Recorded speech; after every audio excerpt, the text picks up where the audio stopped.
Hi, this is Ron Dzezinski again. I'm the owner and operator of Beyond PTSD and the author of PTSD, How I Crawled Out of the Darkness and Back into the Light. And you could too. Today I'm going to record another YouTube video here. And I had asked for people to send me some questions that they may have. And I was not expecting any right away, but two came in almost immediately. One from somebody named Vinny and somebody named Animal.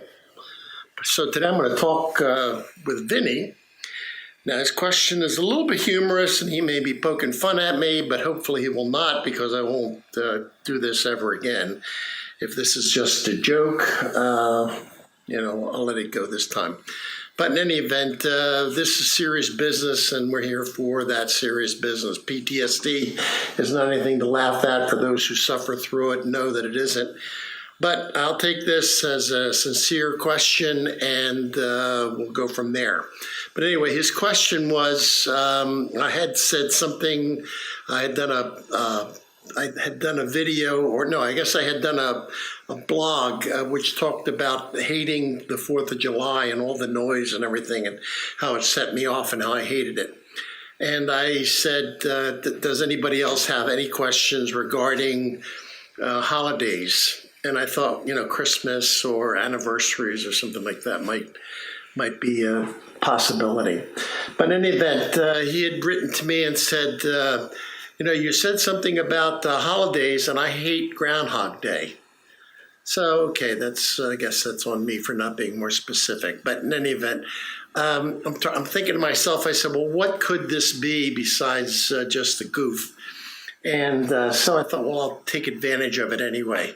And the basic premise for Groundhog Day is that the groundhog comes out of his hole or whatever they live in, and if he sees a shadow, he runs back in. If it, I don't know whether that means more winter or less winter, whatever. And what that did for me is to say, well, what causes that? Well, obviously he's triggered by the shadow, and he knows shadow is a foreboding of something to come in the future, and that's what prompts his actions. So it's the triggers that I'm interested in. And the triggers are something that we all deal with, and that's a sight, a smell, a sound, whatever it might be. And just recently, I was recalling with my wife about a trigger that once occurred to me that was really startling. I have said this to people before, but when I was first married, which was 40-some years ago, my wife and I were expecting our first child, and for whatever reasons, the powers that be decided that we were going to have a stillborn child. And it was right before Christmas. Tragic Christmas, and every Christmas thereafter has been something that's been a subject we have to deal with. And sudden death is obviously a PTSD sign too. So it's in addition to my experience with Vietnam, I also had that right on top of it a couple of years later, which was just a double whammy. But in any event, 40 years is a long time, and it gets put in a different place, and we still, celebrate, and my wife and I have a moment or two where we just discuss it and deal with it. But in any event, in this one particular case, and it was about 5 years ago, I think, I was acting really, really bizarre. And my wife said to me, she said, do you realize what you're going through? And I thought to myself, what am I going through? What am I doing here? I couldn't figure out what it was. And here it was, the anniversary of the baby's death. And I was shocked. I was absolutely shocked, because it wasn't like I smelled something. I knew the day was coming up, or I was dreading it or feeling it. My body felt it. It wasn't even something that I mentally thought of, or what's that smell, or what's that. My body felt it. It was like I was a machine that was wired to feel this, whether I was thinking about it or not. And it really occurred to me what a powerful thing these triggers are. And I just was struck by that whole thing. It's almost like the program got in there, rewired me through the trauma. And sure enough, at the date necessary. It says, hey, you should be thinking about this, or you're going to feel this.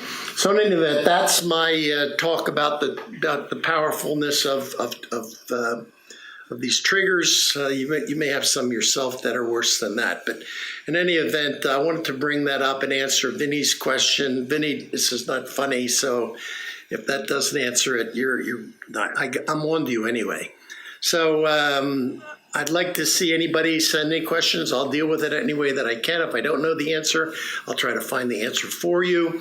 This is how you can reach me. I'm always interested in hearing likes and dislikes. I'm real honest about this, and I'm real sincere about trying to find some answers and trying to gather as many people as we can. So like us if you can. Don't like us if you don't like us.